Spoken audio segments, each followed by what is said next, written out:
Welcome back mga ka-insider. Alam natin mga ka-insider na sa panahon ngayon ay karamihan na ng mga tao sa mundo ay may smartphone na. At gumagamit na ng mga social media sites tulad ng Facebook, Instagram, Twitter, YouTube, TikTok, at marami pang iba. Dahil sa mga ito napapabilis at nagkakaroon tayo ng real-time na komunikasyon sa isa't isa saan ka man sa mundo. Ginagamit din ng mga ito sa pag-share ng mga captured memories tulad ng photos and videos. At kung bago ka pa lang sa channel kong ito ay huwag mong kalimutang mag-subscribe. Hit the notification bell, like, comment, at share mo na din. Paano kung sabihin ko sa inyo mga ka-insider na may mga bansang ipinagbawal ang paggamit ng Facebook at iba pang social media sites? O ano pang hinihintay natin mga ka-insider? Tara na at simulan na natin. Number 1. North Korea. Ang North Korea ay tinaguriang one of the most secretive nation in the world. Ito ay may populasyong tinatayang 25 milyong katao at pinamumunuan ng Kim Dynasty sa loob ng 70 taon at hanggang sa kasalukuyan. Noong April 2016 nagsimulang i-block ang Facebook. Dito binigyang diin na pinangangalaga nila ang pagkalat ng mga impormasyon online ng bansang ito. Ayon yan sa The Associated Press. Ang sinumang sumubok na mag-access dito ng walang pahintulot ng pamahalaan ng North Korea ay may karampatang parusa. Ang North Korea ay may self-controlled domestic internet na tinatawag na Kwangyong. Ito ay libre subalit censored at piling website lamang ang iyong pwedeng i-access. Ito ay madalas gamitin lamang sa pag-post ng mga birthday messages. Ang North Korea ay may 3G network subalit ito ay nakalaan lamang sa mga dayuhan.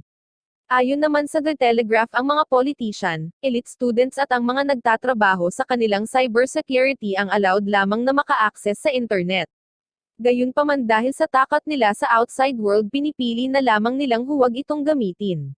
Number 2. China. July 2009. Nang magsimulang i-block ang Facebook dahil sa Urumqi riots na pinangunahan ng Xinjiang independence activists.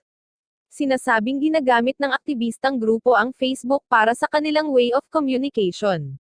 Subalit tumangging magbigay ng impormasyon ang Facebook sa pangyayaring ito. Ayon sa government ng China ay hindi maganda ang naidudulot nito sa kanilang bansa. Isa pa ay nakamonitor ang ahensya ng gobyerno sa Facebook.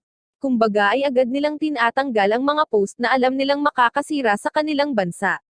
Ayon sa isang website ang ban sa Facebook ay tinanggal noong September 2013.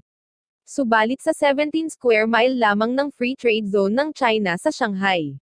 Para lamang maging komportable ang mga dayuhang negosyante sa kanilang bansa. As of December 2019 ang Facebook ay nakablock pa rin sa bansang China maliban lamang sa ating nabanggit na free trade zone. Gayunpaman ang Facebook ay accessible naman sa Hong Kong at Macau. Ngunit alam nyo ba mga ka-insider na ang China ay may sariling social media platforms? Narito ang top 10 social media platform nila. Number 1, WeChat. Ito ay hinalin tulad sa pinagsama-samang Facebook, WhatsApp, Google News, Tinder, at Pinterest. Number 2, sina Weibo. Ito ay kahalin tulad naman ng Twitter. Number 3, Tencent QQ. Isa ito sa pinakapopular na instant messaging app. Number 4, Tencent Video. Ito ang tinagurian nilang the king of online video sa China. Number 5, Baidu Tiba. Kahalintulad nito ang Google Chrome at Mozilla Firefox na isang search engine. Number 6, Douban. Ito naman ang kanilang lifestyle discussion platform. Number 7, Zhiho. Ito naman ang tinagurian nilang the Quora of China. Number 8, Meituan Dianping. Ito naman ang sinasabi nilang the Chinese versions of Yelp. Number 9, Toutiao. At ito naman ang the hottest news at information at entertainment platform. Number 10, Douyin. Ito naman yung tinatawag natin ngayon na TikTok, na sumisikat na ngayon sa buong mundo. Akalain ninyo mga ka-insider sa kanila pala galing ang app na ito. Number 3, Iran. Higit sa kalahati ng populasyon ng Iran ay may mga smartphone na. At hindi lang basta smartphone kung hindi ay yung the best at pinakabago. Ayon yan kay Holly Da Grace na isang Middle East analyst at creator ng The Ironist newsletter.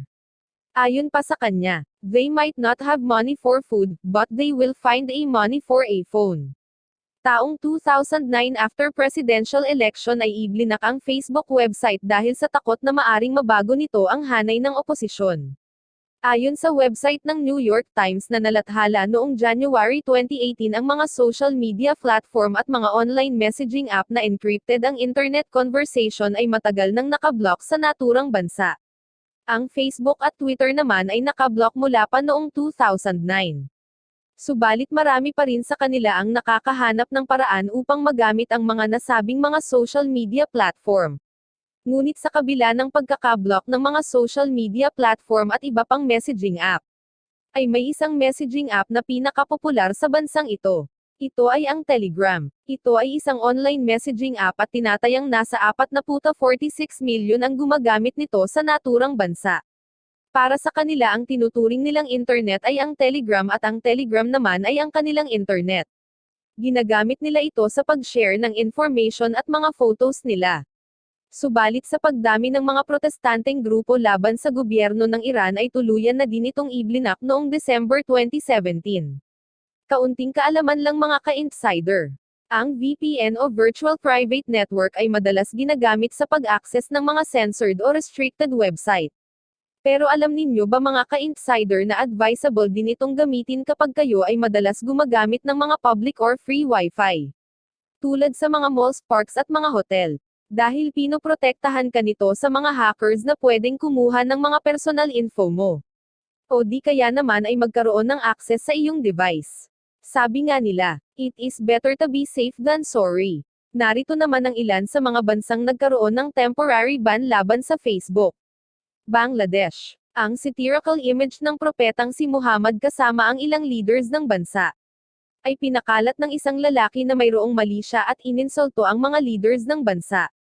Ang lalaki naman ay agad na nahuli at dahil sa pagkakalat niya ng mga larawan ay blinak ang lahat ng international sites sa loob ng isang linggo.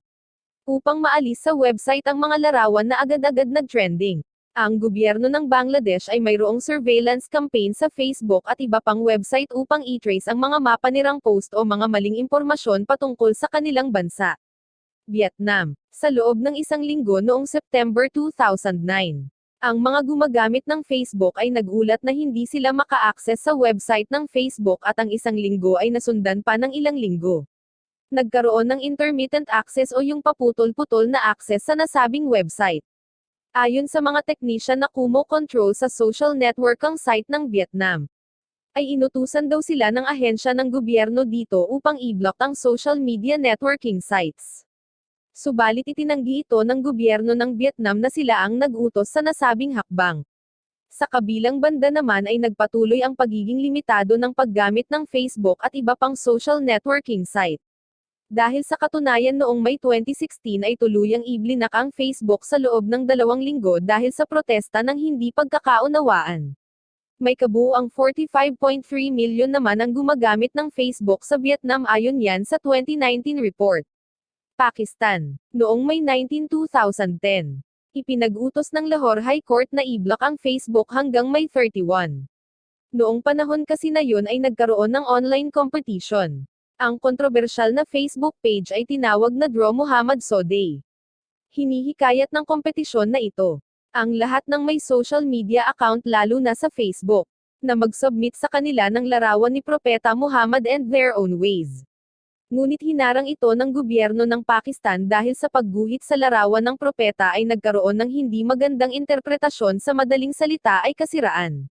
Mauritius. Ang Mauritius ay nasasakupan ng African region. Ang paggawa ng fake profile sa Facebook ay tila naging libangan na ng iba. Ang Information and Communication Technologies Authority o ICTA ng Mauritius ay nag-utos sa mga internet service provider na i-block ang Facebook ng agaran noong November 8, 2007. Ito ay dahil sa kanilang natuklasan na peking profile page ng kanilang Prime Minister. Ang access sa Facebook ay ibinalik din kinabukasan. Egypt. Back in 2011 ang mga Egyptian ay nagprotesta upang subukang pabagsakin ang rehimen ni President Hosni Mubarak. Dahil dito pinutol ng gobyerno ang access sa mga social media sites. At para rin mapigilan ang mga protestanteng grupo sa paggamit ng like button sa Facebook na nagke-create ng pagkabagabag sa mga tao. Subalit ang ban ay tumagal ng ilang araw lamang. Syria. Noong November 2007, hinarang ng Syrian government ang Facebook. Paliwanag nila na ang naturang website ay nang promote ng mga pag-atake sa mga otoridad. Ang ban sa social media sites ay tinanggal noon 2011. Subalit hanggang sa kasalukuyan ay mariin pa rin nila itong mino-monitor. At dyan na naman nagtatapos ang ating talakayan mga ka-insider. At kung may alam kang bansa na hindi ko naisama ay paki-comment down para naman malaman namin. Huwag mo ding kalimutang mag-subscribe at hit ang notification bell, like, comment, at share mo na din. Hanggang sa susunod nating video mga ka-insider.